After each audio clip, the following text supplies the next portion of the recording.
All right, podcast family, welcome. Today, my name is Stallone-Obaraemi Samuel, and I'm super excited. I get excited every time I have a podcast session like this with someone. And somebody has told me that, Stallone, you always get excited. I don't know which one is the best. This one is the best. I'm talking to Emeka the Don. But wait. The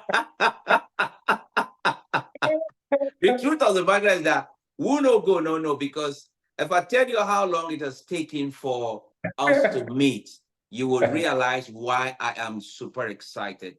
But before that, let me tell you something. I'm excited because Emeka has spent 10 years of his life working as a mechanical engineer for a multinational oil servicing company. And during this time, Emeka came to realize, okay, I've got some gifts, but staying here would not really help me to reach out to humanity. And so what Emeka did was Emeka resigned from his job and focused on helping individuals who have a message to share with humanity, but they are scared. It's like what we do, and they're doubtful, they're confused. And so what Emeka did was to create platforms. Emeka said he created a platform, but I disagree. He created platforms. Yes, if you know him, check him out on social media. He created platforms to help people to be able to communicate their ideologies and to earn by establishing profitable business systems. Emeka is going to tell you a lot more about himself, but I have followed Emeka for a while. I went to Port Harcourt, went to his office, visited, we had conversations. Because when you see people you admire, people that are putting the effort to make sure that they change lives, you respect that. So, Emeka, thank you so much for being on the show and welcome on board. Thank you, Stallone, for having me. You say it like as if you're chasing me. People will start thinking that this guy. I tell you what. I tell you what. Yesterday, after we couldn't hold this, and then my wife called me and said, "What's up with the podcast?" And I said, "It didn't happen." And she said, "This your guy said." Yeah, I understand. No, and I just said, "Now me no give them all the info, but we're going to have this." But we're here today, Emeka. So for starters, I'd like to ask you, what got you into your line of work, your line of business? Give us a bit of a background.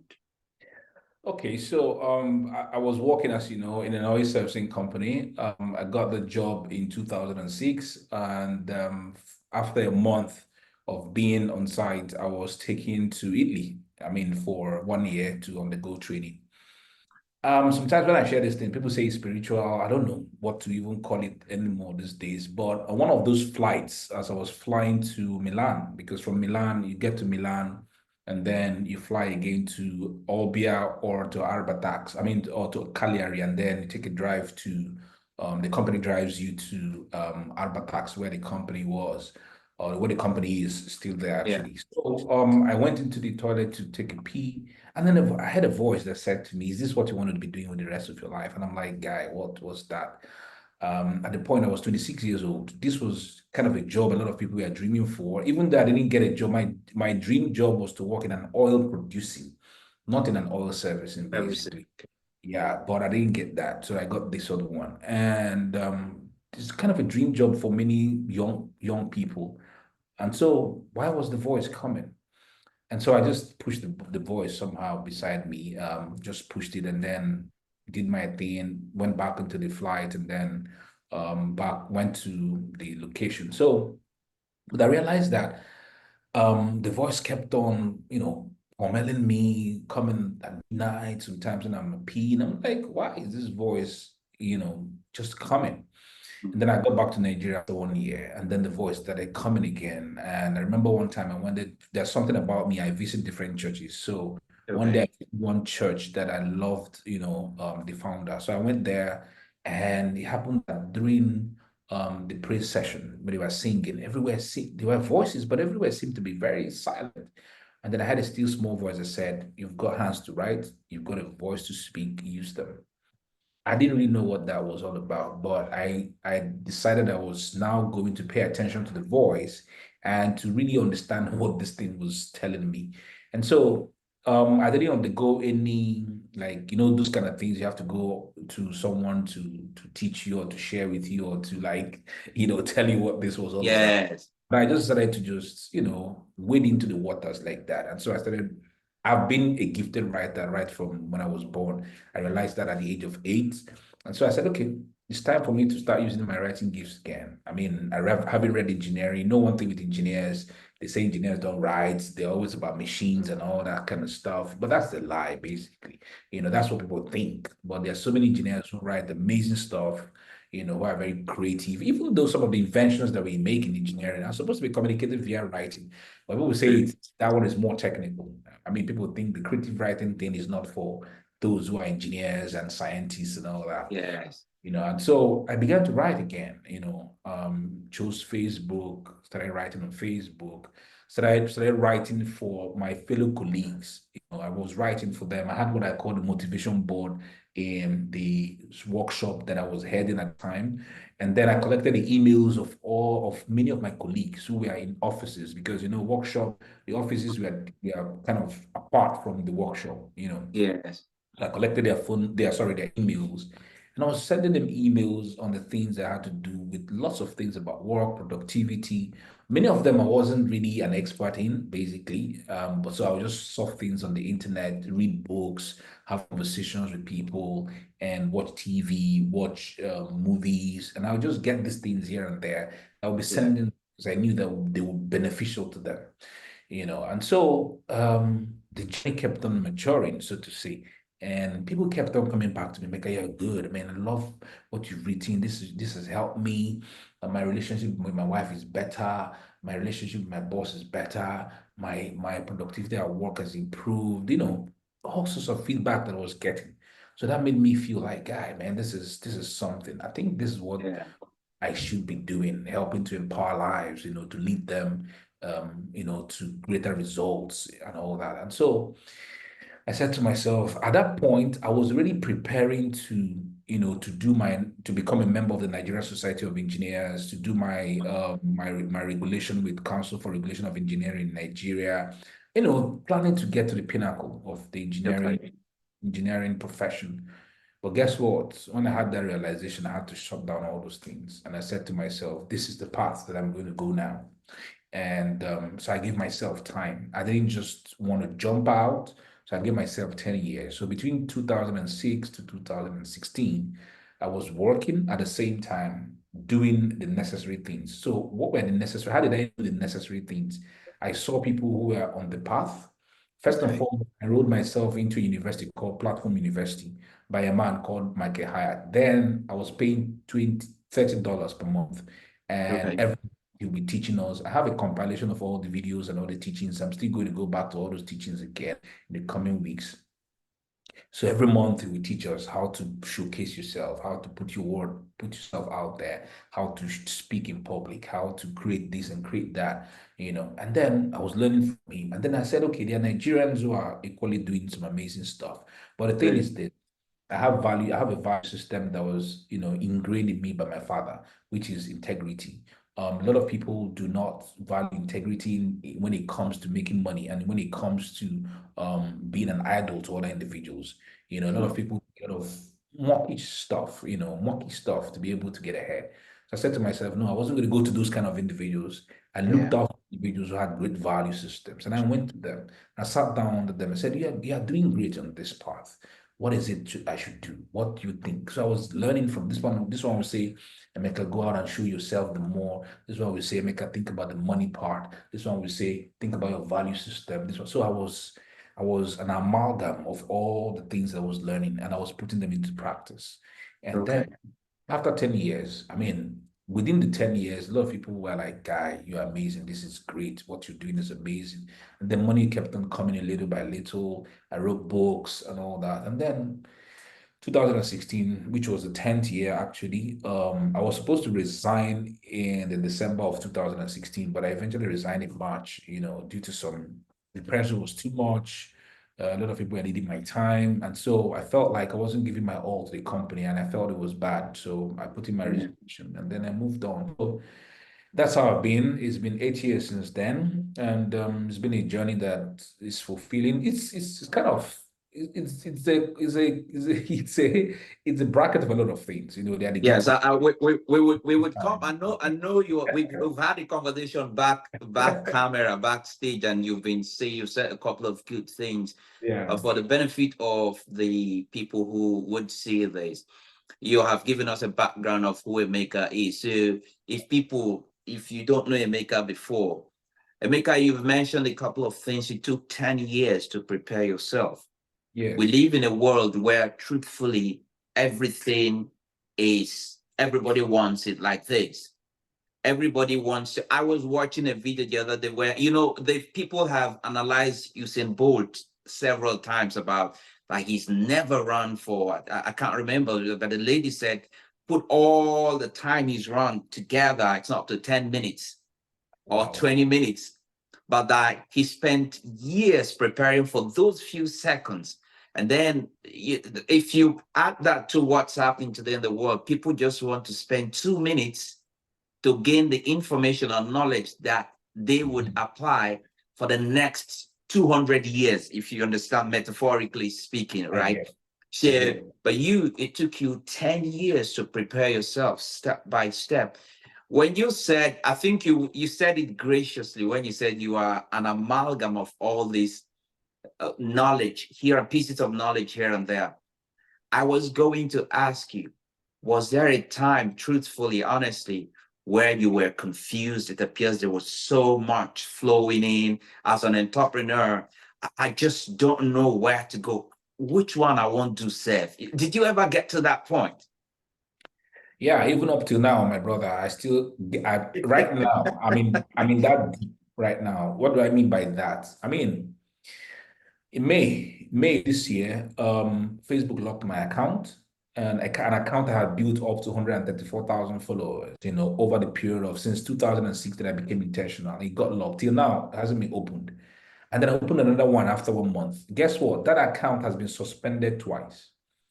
And I can tell you it was suspended again yesterday, and today it got freed.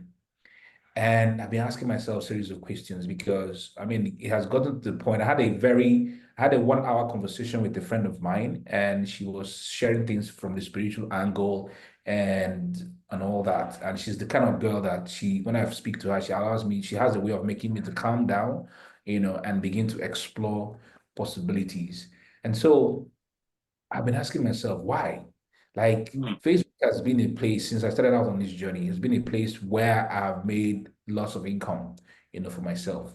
And it's looking that it's being threatened right now. I don't know Yeah. if I'm reporting my account or whatever. I don't know. And so yesterday I spoke to my group of friends. We have 5 of us in a group. And one of them said something. He said, Emeka, I think this thing is happening is showing you that you should take a step back and have a recognition of your revenue sources, what you Hmm. do next, because you have been so dependent on Facebook. And that's the Yes. truth. Because I tell you, I'm on Facebook, I'm on Instagram, but majority of people who think income I've gotten is from Facebook. People who buy my Hmm. courses, buy my stuff, sign me Yeah. up for consultation and all that. And so it's looking like my income is being threatened and it's not a nice place for everybody to be. So True. between the day before yesterday and yesterday, I've been confused in my head. What should I do next? And somehow, some answers have been coming. So the thing Yeah. is, I mean, as I told you, this journey is sinusoidal. It's not like this most times. Even Yes. though your success is incrementally going up and up and up, but even as your success is this way on upward drive, the journey Yes. It's going up and down.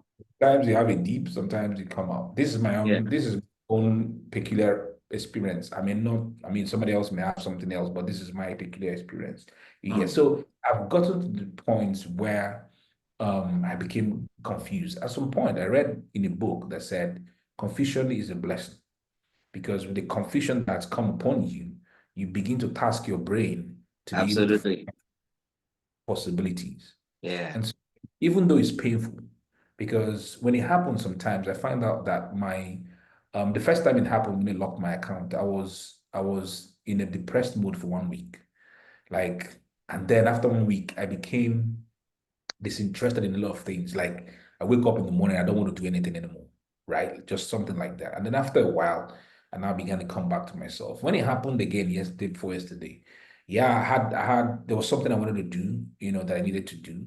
I had a quick race in my pulse, but after a while, I controlled myself, and then I had to spend some time to talk to myself, Yeah. get back to myself. So the thing is, confusion is a blessing. That's the truth. You will come. I have been in many occasions like that, but something that has never occurred to me is to go back to ask for a job. Yeah, Yeah, yeah. It's not a in very all of easy that, thing in the all that moment. darkness that I've Yeah. faced on this journey, I've never had a thought. I've never how do I put it now? Romanced the Once thought the idea of going back. of going back to ask for my job. No, I have Yeah. never. I always know that I will always climb out of it. Do you get what I Mm. mean? Will always, So like right now, I have remodeled. I'm remodeling everything Emeka Nobis is doing as an industry. I mean, as a brand, and I came up with a few ideas, which I can likely share here. So I realized that it's important for. I've done an analysis and I found out that if I don't wake up to to create or to create content and to market, my income sort of dips. Deeps, okay. How do you solve that problem? I said to myself, establish systems and support the systems. So Hmm. what did I do? I now decided to create a team of individuals. So this team of individuals are now handling, one is handling my courses, the other one is handling Knowledge Money University, and one is handling my annual conclave called Conversations with the Dawn. I Okay. pages for them. All right. And I have told them that I want them to become superstars by themselves. What it means is that I have right now, my new account is about 45,000 followers. And I said to them, I will not be growing in followership, and you guys are not growing in followership. As you're growing in followership, it's going to be affecting you personally, it's also going to be affecting the brand.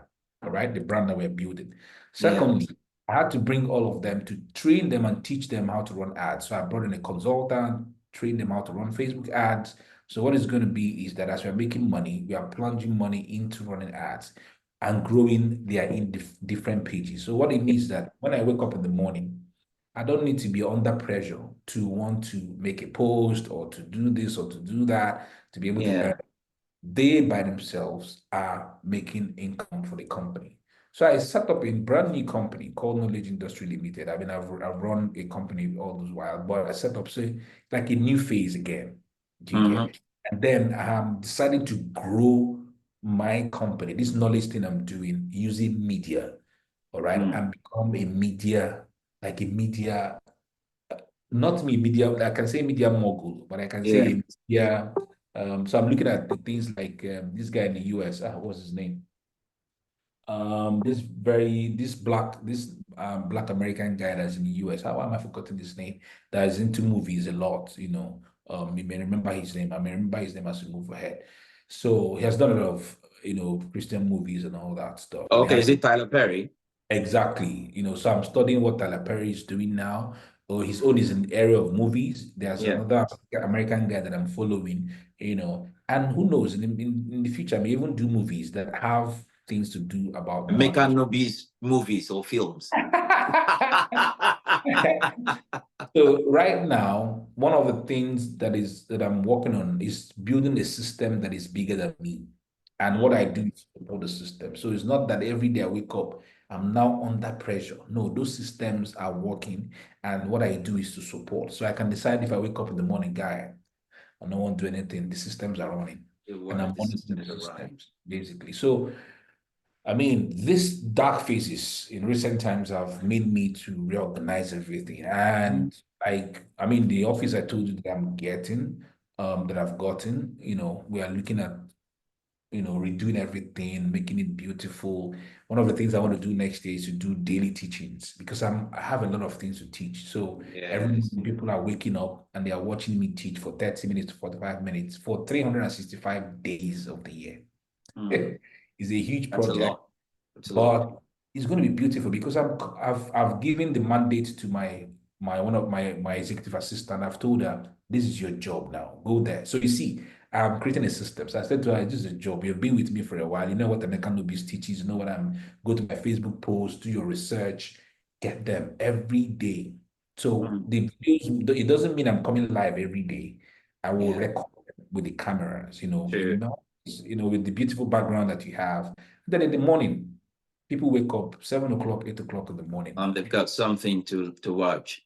Yeah, so somebody's asking, will be asking, okay, how do you make money from that? So two ways that I'm going to make money from it is that we're learning. There's a man in the city of Owerri right now. He owns an automotive company, and his page is about company's page is about 1.2 million followers, while his own is about 50,000 followers. So you see, system him, the system is bigger than him. Even though he's Yes. not doing anything, the system still makes money for them. So True. they are able to monetize the page. So he's willing to show me how to do it, and so as the number of views of these videos are increasing, then the monetization comes in. Secondly, we are going to pitch to organizations to come to do their adverts within meaningful organizations, not every kind of cover. I can't be going to a condom factory now to come and do ads inside of it. Oh my God. You know what I mean? Even though they will pay me, but Yeah. but that's not knowledge. You get what I mean? Yeah, it's not. It's So not. we look at the companies do amazing stuff. They come and take out slots inside Yeah. of the streams. And so, we can sell a slot for 100K and we have three slots, during the live stream. So as I'm beginning, I teach a little bit, do the advert for a minute, teach again another advert, and then at the end, towards the end. So that's what we're working now. People are kind of put it out a little bit subtly, so individuals are kind of interested. So that's how, and then most importantly is that we're going to be running ads on those videos to countries that are not Nigeria.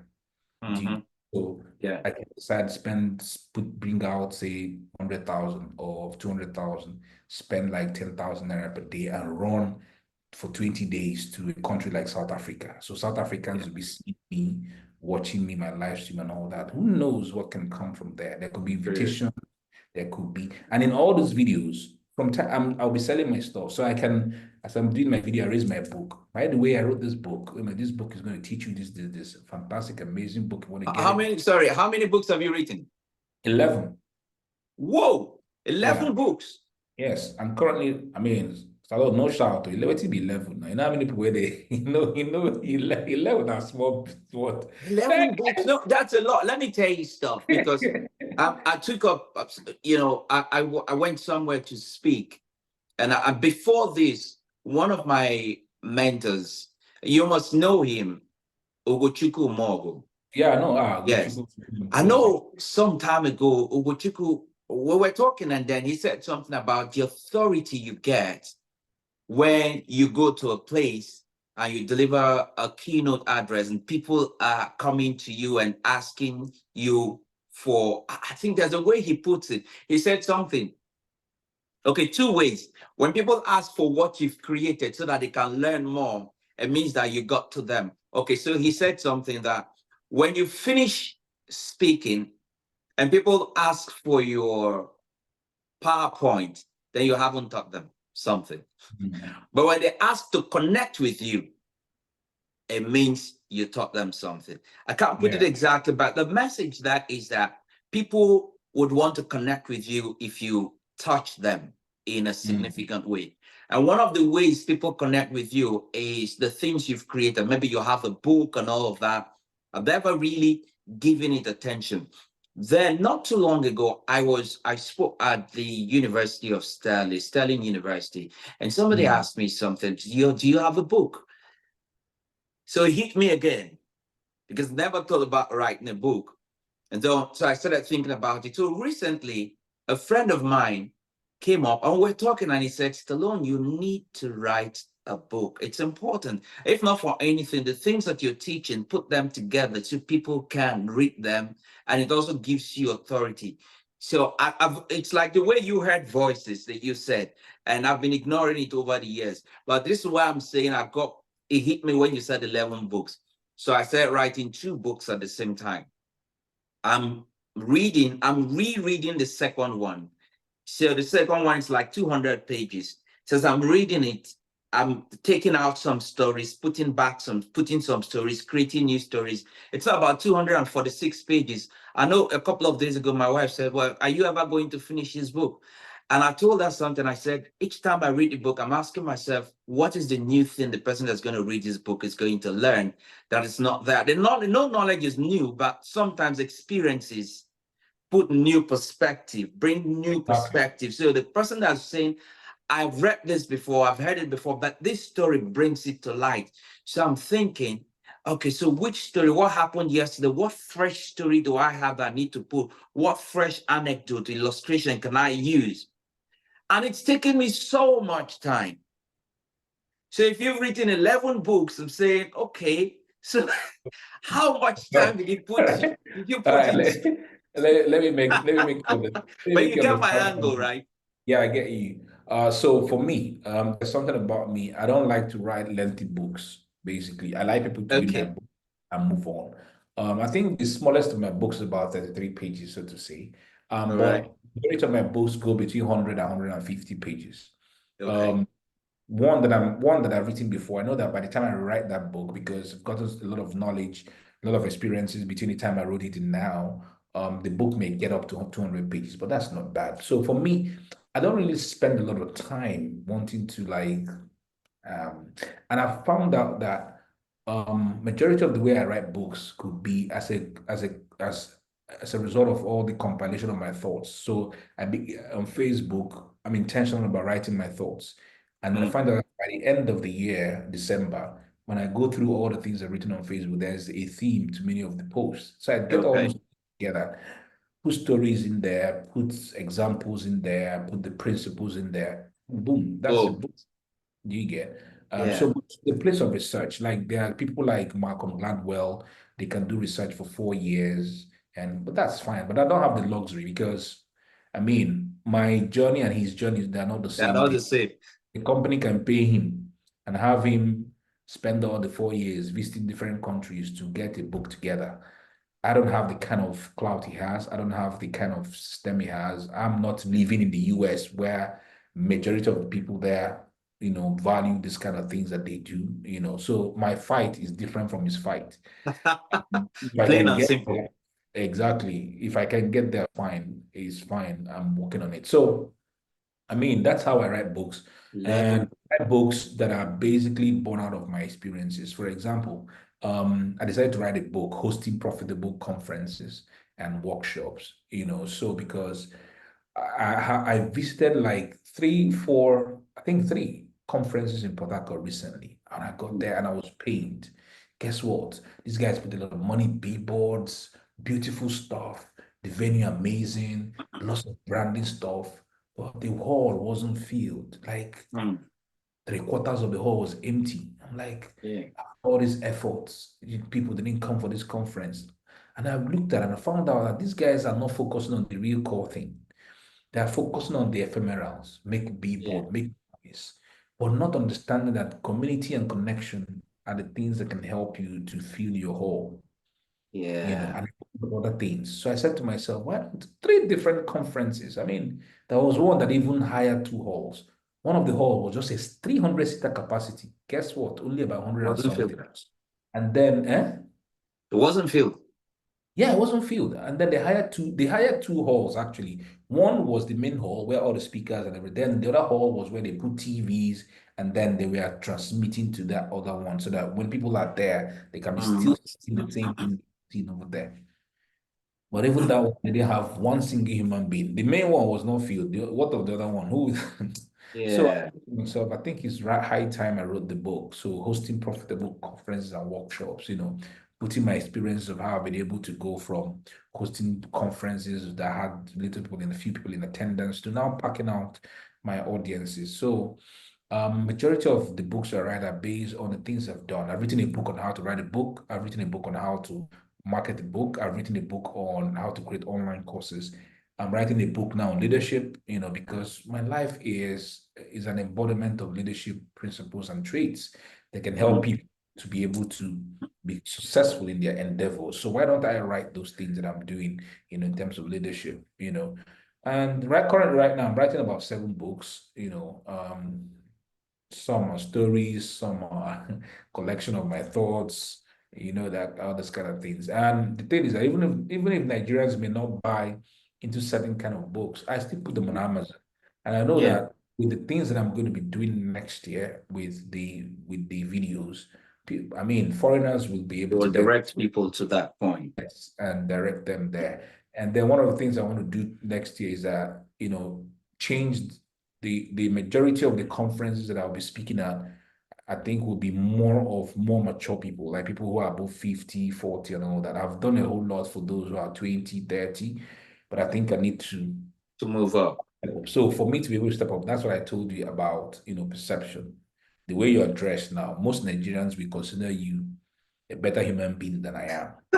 I'm not saying I'm better than you. I'm only saying that place it side by side right now. The perception you're giving, if we are selling something, trust me, many people will go to you. That's Mm. so. Yeah, it's I said, perception.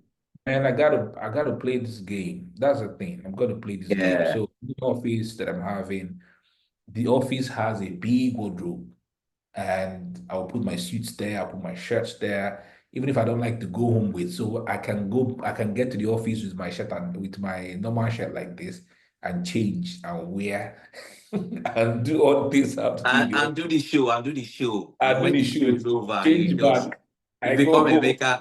I become a maker again. So what they're all seeing, if you make a suit and tie, and they'll be like, this guy they make Mm. sense. Now look here, Yes. you invite this guy to a conference. Emeka, Backers, Emeka, backers will not be saying, this guy be like us now. Yeah, yes. yeah. Emeka, but in all of these things you have done, if you look back, how has public speaking and the power, the ability to communicate played a pivotal role in helping you to attain the level of success you've attained thus far? Man, I can tell you, you cannot quantify the benefits of being able to speak in public and on stage. You can't quantify the benefits. I must tell you the absolute truth. I Mm. mean, I can't quantify it in terms of numbers. Is it the number of lives that you change by being on stage? Individuals who just look at you and the way you're presenting and the way you are sharing your story, and they're like, boy, I can do this. And Mm. some who listen to your stories and they are transformed. The individuals who listen to your stories, they get out of the state of unforgiveness of certain things that I've done before in the past, or those who get catalyzed as a result of you speaking on stage. The or I'm not even talking about the money part. I'm not even talking about the money part. I'm talking about the kind of how your words energize people, how your words transform individuals, how your words cause a lot of internal changes in the lives of individuals. That's for me, that's the most important part for me, Yeah. basically speaking on stage. And then with regards to my business, it's giving me a lot of, my business giving me a lot of exposure. So when I go on stage and I deliver, I remember one particular time, I just shared this short story. So I got to the conference, I was to speak. So I took my books. Usually when I go to conferences, my books are with me. So they displayed my books on top of the table. And that time, my costliest book was about 7,000 naira. The costliest Okay. book I was selling, yeah, at the time. And so, and there's something I usually do when I go to some of these events. I just sit outside and I'm watching people coming in, seeing their body language, seeing the way. So me observing people helps me to know how to do some breaks. What I mean, ice breaks. Like when I get on stage, what's the first joke I should crack? What should I say to get the audience just connect to me and I magnetize their attention to pay attention Yeah. to me. So I was there standing, and see two women just came to the table. They didn't even know I was one of the speakers. Some individuals they never even check who's on the flyer. They don't know who's on the flyer, who's speaking, but my face was there on the flyer. So I was there, standing, and they came and they started looking through the book and they looked at the price. I could see the smirk on their faces. That look that says, "I think that this book where this guy is selling 7,000 now." I could see that on their face. But guess Yeah. what? I remarked those women. I don't know what made me remark them that day. So when I got on stage and I did my thing and came down, my God, those women rushed to the back, bought those books, came back for my autograph. Mm. Yeah. Yeah. So the fact that they had now experienced me live True. made them see that guy. If this guy could be this way on stage, what's inside of his book? I need what's inside of his book, and that would Exactly. help them to buy. So this is the same thing that happens. Individuals kind of have a certain perception about you, but by the time you get on stage and you do an excellent delivery, my God, there's a shift. Yes. A shift happens. I've seen in a lot of interviews. Oh my God, Emeka, man, this is the first time I'm listening to you, guy. You are great. You are awesome, man. I love you and all this kind of stuff. So it happens. And then it translates into the earnings for your business. So some of them want to come speak at their own conferences. Some of them Yeah. want to do training for the organizations. Some of them now want to buy your books. Like I've been to certain events, people just buy all my gold copies of my books, like the 11 of them at the same time. They are packing them home, So public speaking is very instrumental to your stuff, Todd. Okay. Yeah, Public yeah, speaking, it's okay. I yeah, got distracted. is Yes. very instrumental to I can say to every business person, to every thought leader that I've met, I often tell them, please try as much as possible to speak on stage. And the more you speak on stage, the more you better your craft, the more you better your delivery. Look at someone like Cosmos Maduka. I mean, the billionaire. I mean, have you Yes. ever listened to Cosmos with the way he cuts and joins his English language? But yet, Yes. on stage speaking, what more about you? I mean, I've True. many have seen they are not deficient in spoken expression like the guy, like Cosmo. Hmm. But they are fearful. That's what I'm telling you, that they are fearful, they are doubtful, and I help them to say, yeah, you are good at what you do. The world needs what you've got inside of you. You've got to step on stages, ask to speak on stages, which was where I started out from. Like I asked to speak on stages. I was practically requesting to speak on stages. But I mean, some days back, I looked at my October and November bookings. And I'm grateful to God. Like Saturday now, I'm in Abuja. Upper Saturday, I'm back. I'm going to Enugu. After that, I'm being on Nisha. Then from there to Aba, from Aba to Enugu again. After Enugu, I'm in Lagos, just like that, back to back every Saturday. But it wasn't always like that. It Yeah. started out from asking to speak, and people heard me, and they began to. And then now with what is going on right now, the same thing I tell you about media. So I had to deliberately employ two young individuals, and got them iPhones. So what they do is to follow me to events. So they record my arrival, how I'm greeting individuals, how I'm now on stage speaking, all the antics and everything, and put it out there. And people will tend to watch these things. I'm like, guy, this guy is good. They Mm. be signing my books and all that. And then based on those things they saw in the video, they also hire me to speak at their own event. So Yeah. So you're deliberate, yeah, so I'm deliberate about intentional. that. Yeah. So Emeka, the question I want to ask you is you've spoken as to how I was going to ask you when you talked about impacting lives and all of that. To some people, especially in Nigeria, that might benefit from this video that I'm saying impacting wildlife, but you think they give money they call and public speaking, waiting, but you touched that bit when you talked about the influence it gives you, the exposure it gives you, and then you have speaking engagements back to back, and that is huge. If you've never spoken on stages where I've been on stages where you get scared once you get on the stage because of the people that you're going to address. And at the end of the keynote, and people come back to you and say, wait a minute, what was that? That was superb. It builds your confidence to say, okay, so now I can speak at this stage. I have been in places where you have 90% of the people great, and trust me, they agree. And it's a culture. It's in the UK here where it's a culture where I've spent most of my life in Nigeria. Coming over to the UK, it's a different culture. So the stories you tell, the illustration you give must fit the audience. Go carry wetin dey happen for Lagos, and if you carry wetin dey for Lagos or Owerri, Port Harcourt, come here, you must explain it.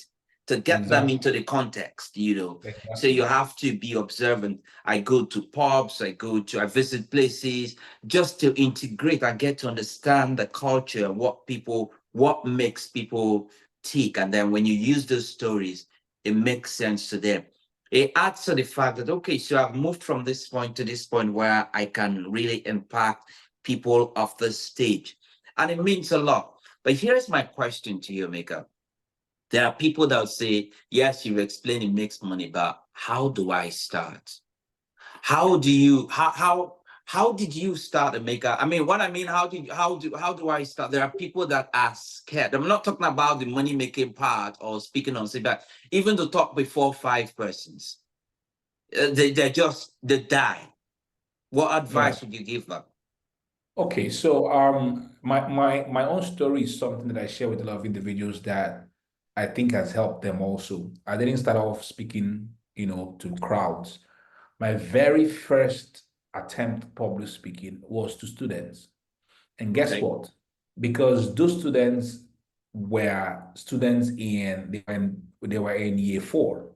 They were getting to year five, and they started to learn about life after school. And so they invited me to come to speak to them about life after school from the perspective of working as an engineer. There were just about 20 of them in the class. Of course, why would I be scared to talk to students that I'm above? Like waiting they want ask me self, like who they Yeah. be. You know, you know, the Yeah. fact that coming from an oil servicing company, I mean, fear did their body self to, Exactly. It's not bros with this. you get what I mean? Like this guy, coming from another, they had already put out my name, told them where I was working. So the respect was already there. But what I'm Yeah. saying is what you can extract from that is the fact that start by speaking to individuals that will not in any way denigrate you or who be your party man. Do you get what I Yeah. mean? So your party men can be your friends, that will crack jokes that you like. It could be in your office. I mean, that office where you have like 4 or 5 people who are there. Share Mm. on something, share on something. Back then, when I was working in the oil servicing company, we used to have what we call two box talks. So those two box talks were also very great learning experiences for a lot of people who were there. Okay. Had topics that we were treating every morning. So today could be safety for the crane. Next tomorrow can be safety regarding your working with your colleague. Tomorrow Mm. can so those two boss talks were researched. You know, Okay. different members of the team handle them differently. So the ability to stand before your colleagues, who are 10 of them, and you share with them your own perspective about how we are going to work safely for that day was a training ground for many of us in speaking, when it has to do with speaking. So I will Yeah. say, from my own experience, start with individuals who wouldn't shake you, so to say, because those students really didn't ask questions that would just shake my foundations. They were asking Sure. me questions based on what I was experiencing at work, how I got the job, and those were my experiences, and it was easy for me to share with them. All right.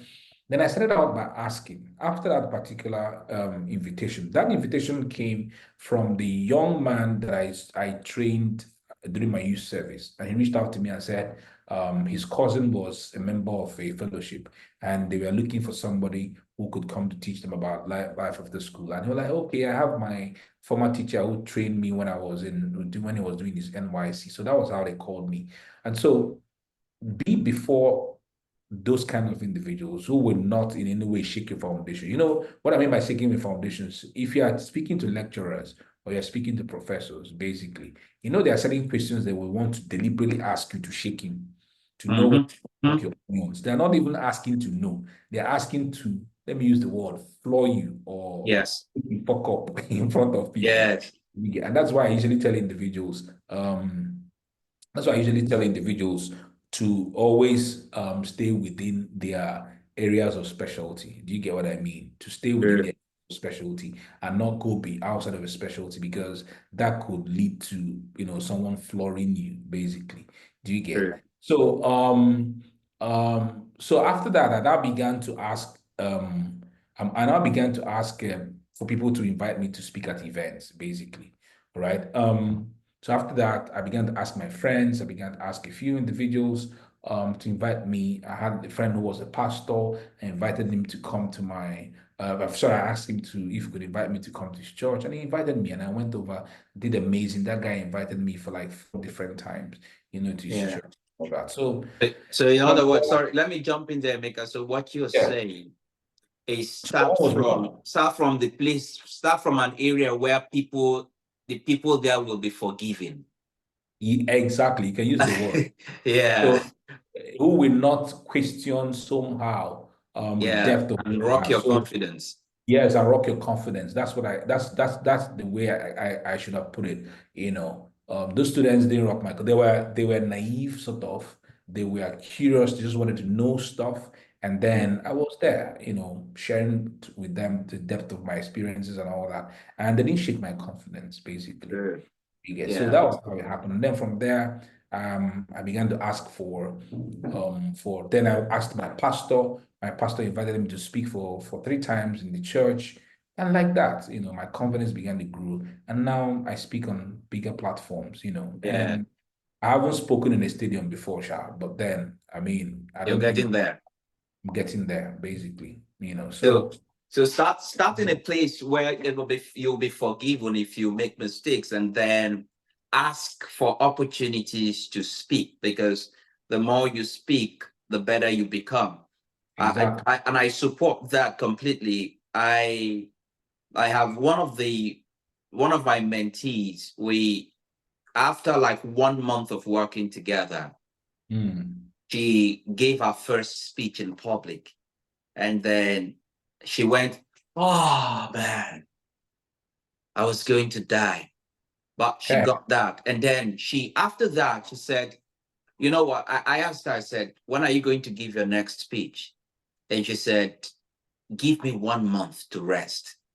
And not that she's busy, but she said the first preparation took so much from her. And this is Mm. what I told her, and I'm going to say it here so that whoever watches can learn from this. When you give yourself 1 month, when you come back, it's like you're starting all over. So the secret is, like you said, keep asking for opportunities to speak, and that Exactly. helps you to build your confidence. But with all the exposure you've gotten, Emeka, let me ask you, has there ever been a time where, and let me lay the premise, where people say, "I'm afraid to speak in public because I don't want to make mistakes and I don't want to feel embarrassed"? Has there ever been a time where you made mistakes, you felt, man, this speech, be like say enter, or you Exactly. wanted to do something on stage and it really didn't click? Has it ever happened? You want to share? I think that thing has happened at times when I was to speak without guide. I think that Okay. happened during the first time I spoke on TEDx platform. Okay. Majority of other speaking engagements I've gone to have used slides, Okay. and I have also given impromptu speeches basically. But there have been a couple of times when after speaking, I went back home and said, guy, this one not enter well. You Mm. know. And of course, we are all on a journey, all right? We're all on a journey. And I wouldn't beat myself in the head and say, okay, because I messed up on this one, and then I wouldn't get better. So the next one, I'm like, okay, what stories should I use? What entry sentences should I use and all that stuff? And I get Sure. better. If you knock yourself on the head and say you're scared of, the only thing is that to get better is when they invite you, speak on the topic that you know. There have Okay. individuals who have invited, like some time ago, somebody invited me to come and speak on mental health. I'm like, guy, I don't know stuff about that. That's not my. He said, okay, one way of helping them with mental health is how they can create stuff, writers and all. I said, okay, that's good. So I can come share on that, telling them that, but if you create, if you're a writer, if you're writing, there's this beautiful joy it gives you that you're helping people's lives. It can help your mental health. That was Sure. how.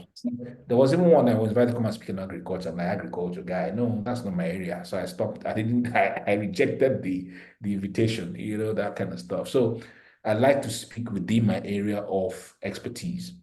Mm. It makes me to be at home. You cannot make mistakes like that because that's your thing. That's your area. That's if they wake you up, you're able to like, God, this is it. And if you speak like an experiential teacher, like you're speaking from the baseline of your experiences, do you get Experiences. it's absolutely amazing. And that is for me, whenever I climb the stage, I tell individuals, I'm not coming here to teach you the things that I've learned in books. I'm coming here to share with you the things that I have learned and the things that I am doing.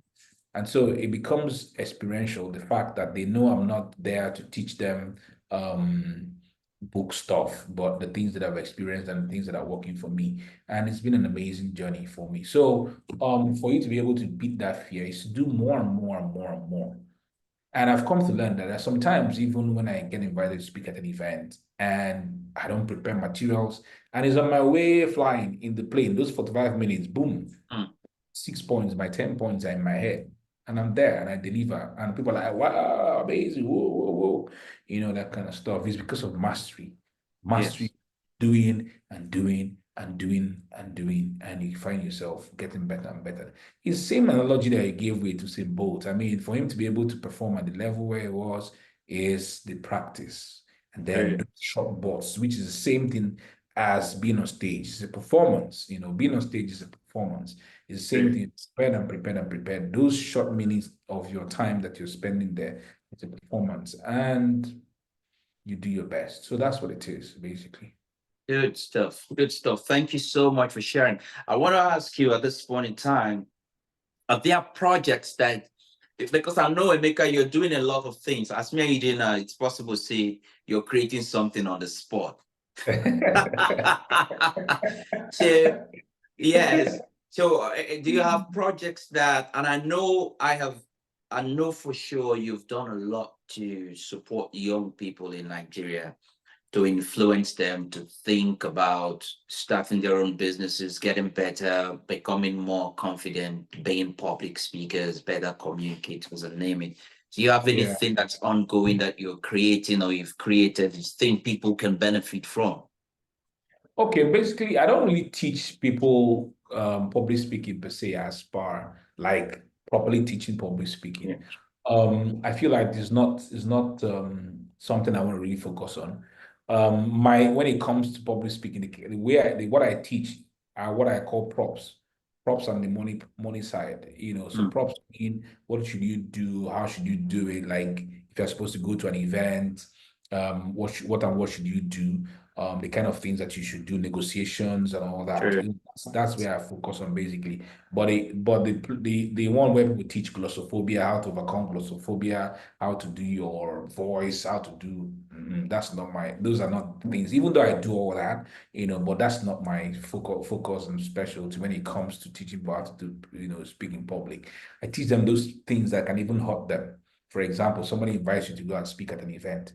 You know, some big churches do that. They invite you, take you to the hotel, open the door and say, feel at home, eat what you like. Mm. Everything is on us. And then you open your mouth, wow, and then you be chopping chicken and drinking wine. Everything. And at the end of the day, you pile bill on their head. My guy, They won't call you again. you just close the door. Yeah. And that's how your story will spread. They will say, that speaker. Mm. Wow. We never see person where they chop like that. Even though they are church people, they will Yeah. spread. They will say, well, this speaker. And you know what can tell who is listening? You know, Mm. so when they invite you, tame your gluttony. If you have not seen chicken before, calm down. When they pay you that money, carry it and go and buy chicken and chop. Not go and mess yourself up, you know, because there are a lot of people who do that, you know. They invite their friends. Like one event, I won't mention the name of the conference. They invited one popular guy like that, you know. Oh, more, this guy came. As soon as he landed Port Harcourt, he was inviting his friends. And they came to his room and they I were don't chopping shoot. and chopping and chopping. He didn't pay for them. He left all the bill on the head of the convener. Of the And host. Yeah. I mean, it was such a painful experience when the guy was sharing that thing to me, how he's invited guests, were inviting friends, and they were just chopping in their room, like food of 15,000 naira per plate. 6 people would be Mm. there. You know, Man. that's really bad as a public Crazy. speaker. Do you get? So those are the things that I'm not sure that guy will ever want to invite him again at any of his events in his life. That's what. So Yeah. you've cut off that experience. If sorry, that connection, cut off that beautiful relationship that have been built over time. Because it's not just about you speaking at that event. The person can refer you and say, this guy was an amazing speaker. True. Please refer him, and all that kind of stuff. So that's the part that I teach. But they'll say if you're calling in this case now, they'll say the guy is a good speaker, but prepare to spend though, because he will bring in friends. Exactly, that kind of thing. That's how they ought to carve the narrative. Or when you say I want to invite this guy, you say the person go and say you get money because he will chop. Oh. Exactly. So imagine the narrative. The narrative is not about the money you're spending on him because it's got value.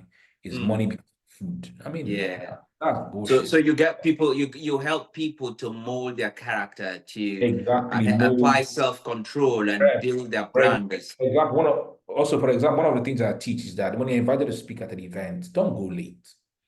I mean, you have to gauge the audience. See, accept the fact that maybe you're speaking in some other place, or that you have become so good, which is one of the things that I do now. You've become so good that there's something else you're doing, and you know your time for speaking. And then, even though they've given you that time for speaking, arrive there like 45 minutes before your speaking time. That will help you to gauge the audience, see the pulse, and then be able to flow into your audience, that kind of stuff. Another thing could be, I mean, in Nigeria, the things with flight. They say you come and speak at 4 o'clock and they book your flight. If you did that airport for knock, they don't shift it. Yes. When will you now arrive at the venue? I mean, I learned something from a speaker some time ago, yeah, and the north of Scotland. We had this event. I got there, so there's a table for those who are going to speak, and there were tables for speakers and tables for other people. But this particular speaker did something. He came to our table and he said, "Folks, you know what? I would be the third speaker. And I know that all of you are professionals, but I need you to support me. You understand?" And then we all laughed. For me, that was brave. You understand? yeah, It was brave, and it broke down the wall, because sometimes when you have other speakers, especially except when you have mature-minded people, supportive, some people think like, let me see what he's got.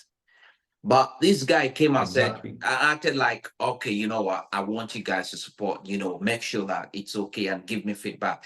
So he went upstairs there and he delivered. He did brilliantly well. It wasn't the conventional speaker type. He was a guy that would dance, that would sing, that would say jokes, that would bring out stuff, but it was all engaging. Till date, there were other amazing speakers, but I still remember this guy. Amazing. In fact, me, I don't even remember myself. But I learned it. So when I go to places, I go early and I connect with the people that are seated around. And I sometimes tell them I'm going to be one of the speakers. Hey, you know what? Some of my jokes are not really good, but they're not funny, but just laugh. And they will just laugh. Hey, don't worry. You've got a cheerleader here and all of that. So, but it gives you a bit of comfort to go up there knowing I have connected with the audience. So going early is a key thing for those who want to speak in public. Yeah. So Emeka, let me ask you this, right? Before we go off, if you were to have dinner, lunch, breakfast with three amazing entrepreneurs or speakers or mentors or coaches, dead or alive, dead or alive, who would they be? All right, first and foremost, I'll start with Jim Rohn. I mean, I love Jim Rohn. Jim Rohn is dead now, but Jim Rohn is an amazing speaker when it comes to using stories, So I'd have loved to really sit with Jim Rohn, That's the first one. Second one would be Vusi. I love Vusi. Oh, Vusi Tembepayo. I love That guy's his on fire. Yeah, I love his bravado and the way he does his thing and all that kind of stuff. And thirdly would be John Maxwell, in terms of leadership, in the way he's calm and all that, So these are the three. Then maybe let me add Obama. Obama with his Like his oratorical, swag, his style. yeah, his swag and his other oratorical Oratory, yeah. power, the way he's able. So those would be there are quite a lot of great people, but I really love to, have lunch with these guys and tap into their intelligence, especially Jim Rohn. I just love the guy. Anytime I'm listening to his stuff and the way he talks, such an amazing guy, the way I mean, He's a blessed memory now, but such an amazing guy. And that's where I learned my storytelling. Another person I watch his way he does his storytelling is Joel Osteen, how he Okay. starts sermons with his stories. I wonder how he has all the stories, how whether he fabricates them or is constantly on the lookout for stories. But every sermon starts with a story. So Hmm. it's amazing. He So collects them. I think you can do that. I've been doing that for a while too. The moment you begin to write, tell stories and yeah, understand the power, you become more conscious of the things that happen around you. And you exactly. have a note to write down your story. That's what those who might watch this and want to be speakers might also need to learn. I do have a friend that has a spreadsheet. I learned that from him too, an Excel spreadsheet. So he has a place for the heading of this story, because sometimes you might scribble down something, Mm, a maker notes thing. You just put it down there. But when the yeah. time comes to use it, you will not remember what happened. But Yeah. when you put it down and then you say, a maker used notes to do A, B, C. So because Mm, there's that description that helps you to remember, okay, this is the story. Now, how can I use it? It's like a collection, a deliberate collection of stories. I will yeah. tell you something about Vusi when the time is right. I Okay. love that guy. I just tell you so. There's something I told my team about Vusi. I said, this guy. But don't worry, when the time is ripe, I'll say it. Maybe Vusi will be dead. Okay. But Emeka, it's been beautiful sharing this with you. I feel like we can just go on and on and on. But I know you're very busy. You took out time for us to have this conversation. We might have a part two sometime, though. No problem. But thank By you then for I can, sharing your. by then I'm preparing my office such that I can have a lot of people wanting my time and having because I really want to really push out a lot with media. So, but then within the comfort of my office, it will be very amazing. So, I mean, I'll be up for it and I look forward to a whole lot. So I can there's something about being relaxed in your own space and And then your I Las Vegas office, kind of, you understand? yeah, everywhere I just did. everywhere there was the And they just shine, say, I say, you hi, look like Emeka. gadget So day this is and the all that. Emeka, you know. And you'll be shocked that at that point, some people will get your number will say, I know if you call Emeka, I know say Emeka no. Brother, it's so beautiful that from the I tell people Nigerians are great. I was watching a video, an interview between Davido and this guy, this South African guy that used to do the morning show. What's his name again? I can't remember. No, I can't remember. I remember the guy, a very funny guy. This interview with Davido, and Davido said something that everywhere you go in the world, there's somebody that has a Nigerian friend. It's like when they say you go somewhere and if there's no Nigeria, run away. Because we are a resilient people. Unfortunately, we have a governance system and the people there that are not making things easier. Yeah, But if you pick the individuals, the entrepreneurial spirit, the spirit to fight, to move on, see all the experiences you've shared. I not tell you lie. When you said your story about Facebook, when Facebook knocked me one time, boom. I know if you do wow. ad. I don't burn the thing. Because it'd be like saying, if you resurrect them. So when you said you had thousands of followers and the thing closed, and then in my head, I'm saying, even a maker, Yeah. their hope day.